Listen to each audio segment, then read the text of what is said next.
एकछम् आङ्गीर्यं निगं साक्षिशिखा प्रबालं हैरम्बियं विरूढं वरचाजनिघ्नं विघ्नादिवेदसविधारदुरं धरं प्रवक्ता आधार पुरुषस्य नाम डॉक्टर कृष्ण नारायण झा, सहायक प्रोफेसर, जूठालाल संस्कृत महाविद्यालय मझोलिया, पश्चिमी चंपारण।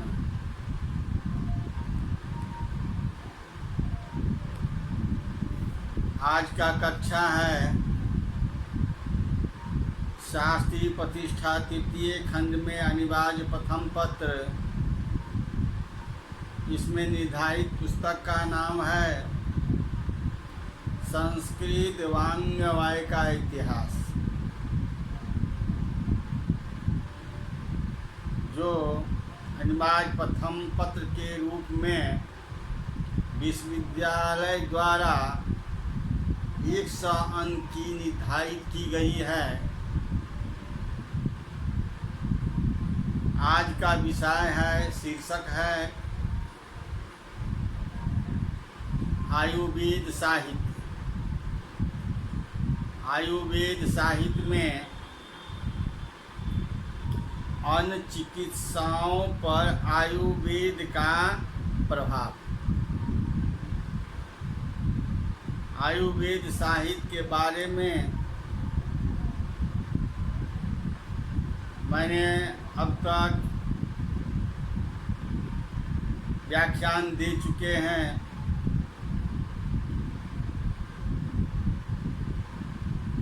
वेद से यह आयुर्वेद साहित्य निकला हुआ है। ये सब अथर्ववेद के अंतर्गत आते हैं। आयुर्वेद साहित्य, आयुर्वेद भारतवर्ष का अत्यंत प्राचीन मानव उपयोगिक चिकित्सा विज्ञान है। यह अथर्ववेद का ही एक ऋग्वेद है, उपवेद है। यह अथर्ववेद का ही एक उपवेद है। ऋग्वेद में आयुर्वेद विषयक तथ्यों की बहुत उपलब्धि होती है। अथर्ववेद में रोगों का निदान एवं उनके उपचार तथा नाना प्रकार के दवा औषधियाँ एवं औषधियों की जानकारी रखने वाला ही बहुत बड़ा ग्रंथ है। उसे ग्रंथ रत्न के नाम से उपाधि है। इनमें तपन अर्थात ज्वर की नाम अर्थात संज्ञा है। इसमें नाना प्रभेदों का, जैसे कि सतत, शरद, ग्रीष्म, शीत आदि का उल्लेख मिलता है। जैसे कि हम जानते हैं कि अपामार्ग नामक औषधि ऐसा है जो भूख प्यास के दूर करने वाली तथा बच्चों को लाभदायक बताई गई है। कृमियों को दूर करने के लिए सूर्य की किरणें का उपयोग बताया गया है। इसमें शरीर में रक्त एवं संचार का विशेष संकेत मिलता है। इस तरह आयुर्वेद साहित्य में वेद के अंतर्गत अथर्ववेद में आयुर्वेद का उपचार नाना प्रकार के औषधियों के रूप में दिया गया है।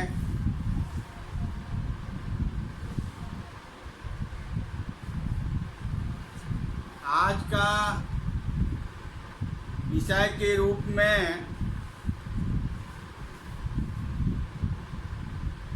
चिकित्साओं पर, अन्य चिकित्साओं पर आयुर्वेद का प्रभाव क्या है, इसके बारे में जानकारी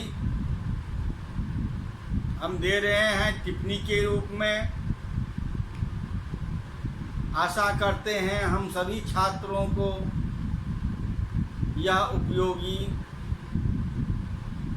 होगा। आयुर्वेद का प्रभाव भारतवर्ष के पड़ोसी देशों की जैसे कि चिकित्सा पद्धति का विशेष रूप से पड़ा है। 8वीं तथा 9वीं सदी के आसपास वैदिक ग्रंथों का तिब्बती भाषा में अनुवाद हुआ, जिससे तिब्बतीय चिकित्सालय के आधारभूत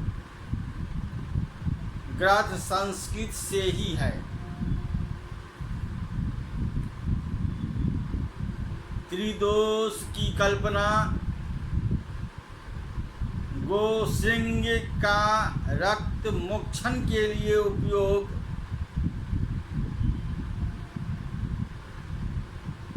गर्भावस्था में गर्भ के लिंग की पहचान और अनेक भारतीय औषधियों का प्रयोग तिब्बती चिकित्सा को हमारी देन है।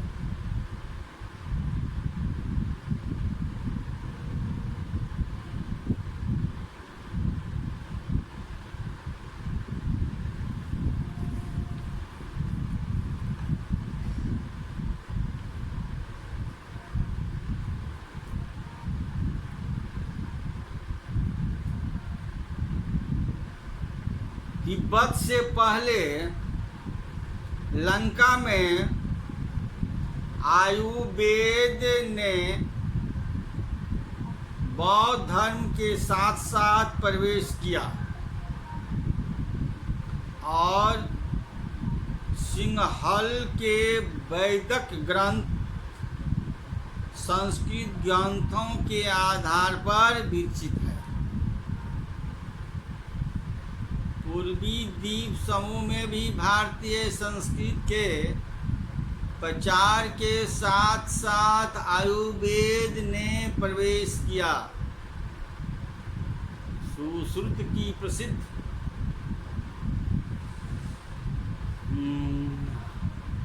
नवम सदी में कंबोज देश में पहुंच चुकी थी, इसलिए इन देशों में और ब्रह्मा में भी भारतीय वैदिक आज भी आधारभूत चिकित्सा पद्धति है। अरब तथा फारस की भाषा में भी चरक तथा सुश्रुत के अनुवाद की 9वीं तथा 10वीं सदी में किए जाने की प्रसिद्ध है। जब इन देशों में विशेष आवागमन होने लगा, तब इन देशों की वस्तुओं का भी उपयोग भारतीय वैद्यों ने करना आरंभ कर दिया और अपने ग्रंथों में इसका विवरण भी प्रस्तुत किया।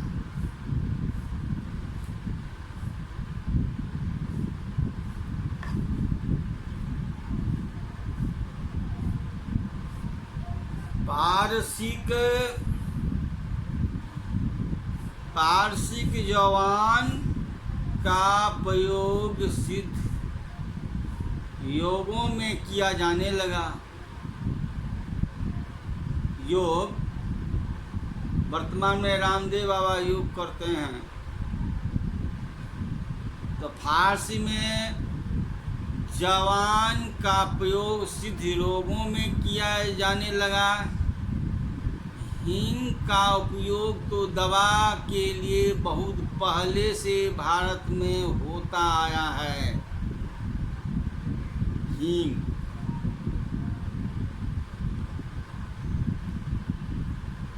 हींग का प्रयोग हींग का प्रयोग दवा के रूप में बहुत पहले भारत में होता आया है, क्योंकि चरक और सुश्रुत में इसका वर्णन मिलता है। अफीम अपभ्रंश अफीम का प्रयोग तथा नाड़ी परीक्षा की पद्धति अरब तथा फारस से ली गई मानी जाती है। नाड़ी विषयक ग्रंथ के रचयिता होने का कारण श्रेय किसी रावण को है,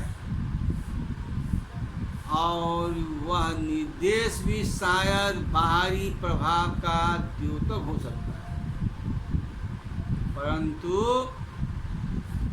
इन देशों की चिकित्सा पर भारतीय पद्धति के प्रचुर प्रभाव की अवहेलना नहीं की जा सकती।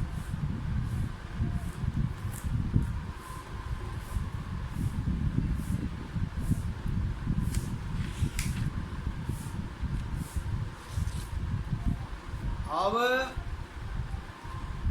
मध्ययुगीय कलाकार के रूप में जानना, आचार्यों के बारे में जानना जरूरी है। मध्ययुग में अनेक आचार्य हुए जिन्होंने वैदिक के विषय को बड़ा ही उपयोगी तथा सरल बना दिया है। इसमें प्रसिद्ध ग्रंथकारों का सामान्य उल्लेख करते हैं, जैसे कि बोपदेव तथा आश्रयदाता हेमाद्रि 1309 ईस्वी ने वैदिक ग्रंथ की टीकाएं लिखी। बोपदेव ने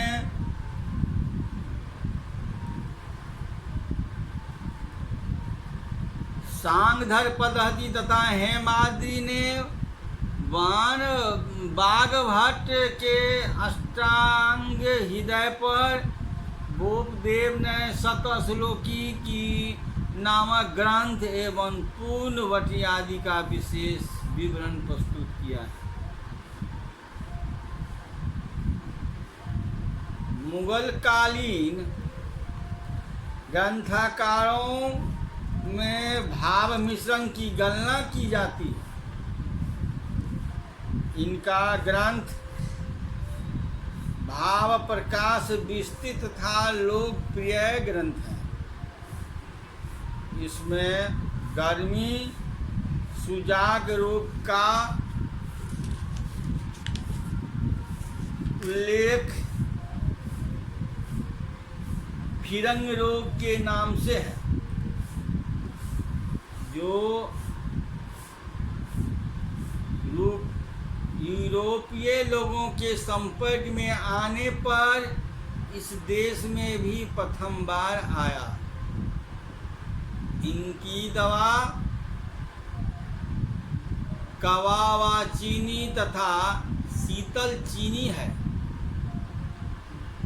जो 1535 ईस्वी के आसपास विदेशों में भारतवर्ष में आने लगी थी।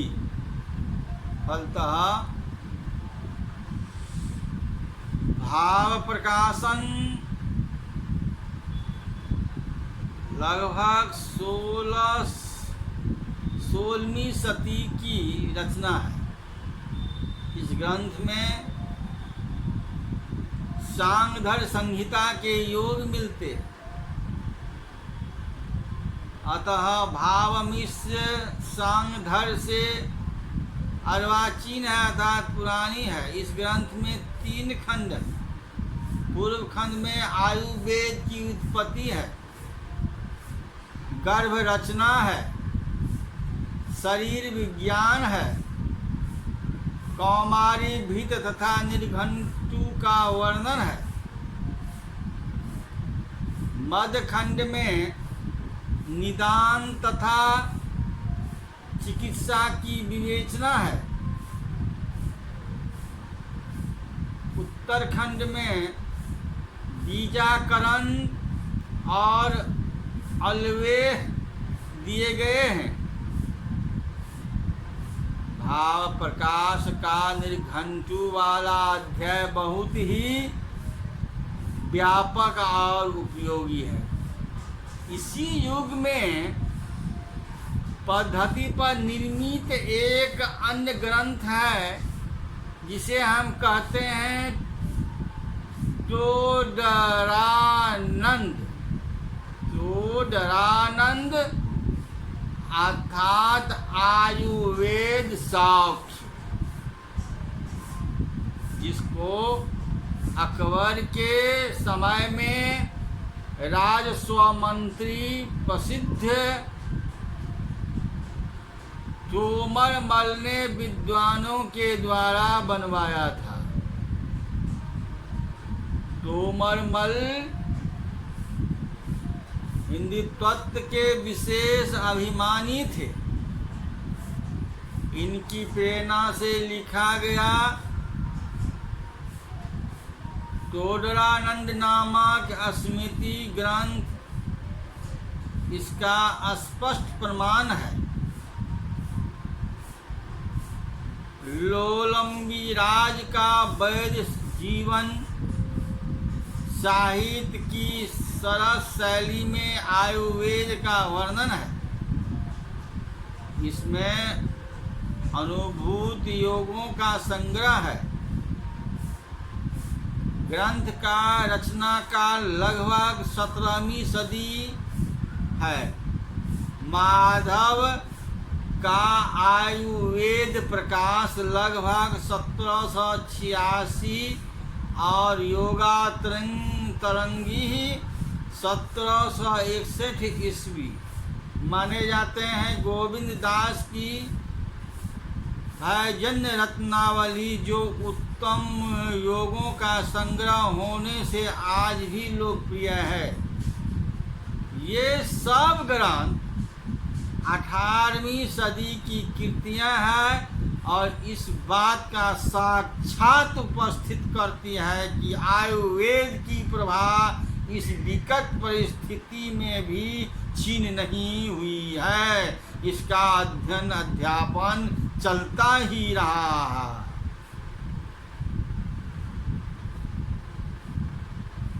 वर्तमान युग में आयुर्वेद के पुनरुद्धार का युग माना जा रहा है और चारों ओर आयुर्वेद के प्रचार तथा प्रसार के विपुल प्रयास किए जा रहे हैं।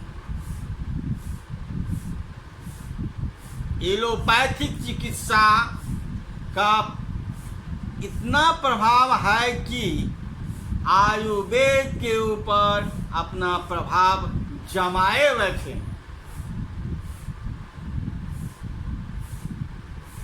दोनों के सम्मिश्रण और संधि का यह काल है। आवश्यकता इस बात की है कि इस नवीन युग में अनुसंधान करता प्राचीन आयुर्वेद के तथ्यों का वैज्ञानिक पद्धति से अनुशीलन कर रहे हैं। ऐसा नहीं, कहीं ऐसा न हो कि शुद्ध आयुर्वेद का ज्ञान अधिक परिश्रम साध्य होने से इस होड़ तथा संघर्ष में बिल्कुल हास को प्राप्त हो जाए। भगवान धन्वंतरी आयुर्वेद को इस दुर्दिन से बचाए।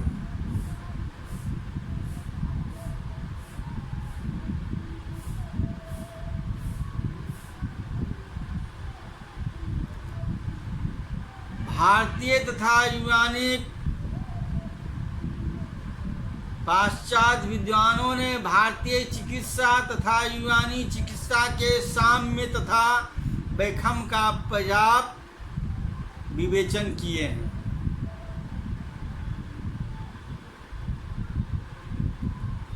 इसमें जर्मन विद्वान जॉसी एत विषयक ग्रंथ विशेष महत्वपूर्ण माना जाता है। इन पद्धतियों में बहुत ही अधिक क्षमता है।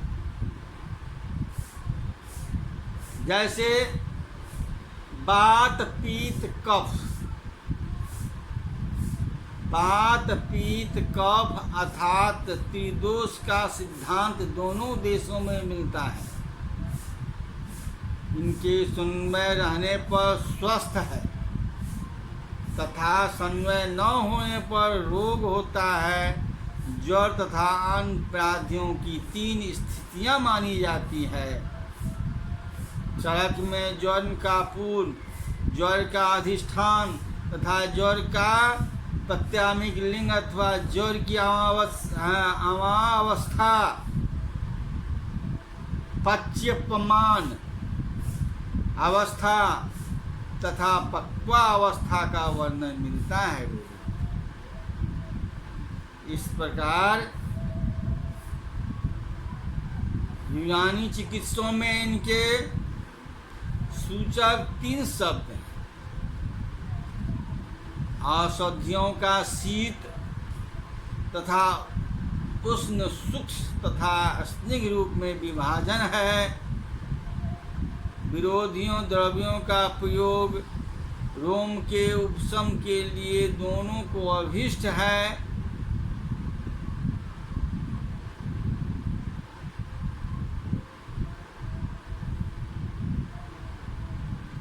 आज मैंने आयुर्वेद साहित्य के बारे में जानकारी लिए हैं, जो अथर्ववेद से लिया गया है। और इस अथर्ववेद में अन्य चिकित्सकों पर आयुर्वेद का क्या प्रभाव रहा,